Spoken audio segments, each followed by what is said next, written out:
ایک چھوٹا سا گاؤں تھا جہاں نہ سڑکیں تھیں نہ سکول کا نام، اور وہاں ایک لڑکا رہتا تھا، رفیق۔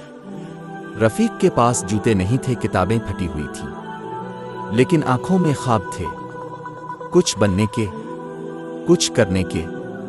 وہ دن بھر کھیتوں میں مزدوری کرتا، گائے بکریاں چراتا، اور رات کو جلتی ہوئی لالٹین کے نیچے خاموشی سے پڑھتا رہتا۔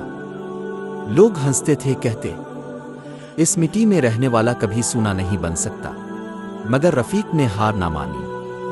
ماں کی دعا، باپ کی تھوڑی سی بچت اور خود کی محنت نے اسے ایک راہ دکھائی۔ وہ شہر گیا اور کہا، آ تو کچھ بن کر لوٹوں گا، آ پھر کبھی واپس نہیں آؤں گا۔ شہر بڑا تھا اور حالات اس سے بھی بڑے۔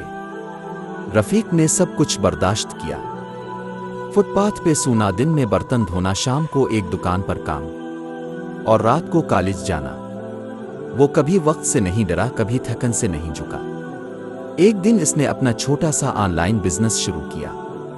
لوگوں نے پھر کہا، یہ کیا کام ہے؟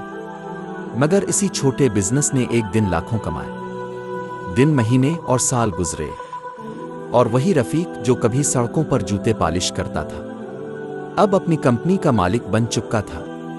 سالوں بعد رفیق واپس اپنے گاؤں آیا، گاڑی سے اترا اور سب حیران رہ گئے۔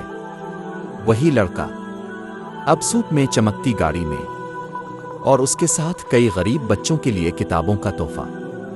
اس نے اپنے پرانے جھونپڑے کے پاس ایک اسکول کی بنیاد رکھی اور کہا، مجھے کسی نے موقع نہیں دیا، اس لیے میں دوسروں کے لیے دروازے کھولنا چاہتا ہوں۔ بورڈ پر لکھا تھا، رفیق فاؤنڈیشن، ہر گاؤں کا بچہ پڑھ سکتا ہے۔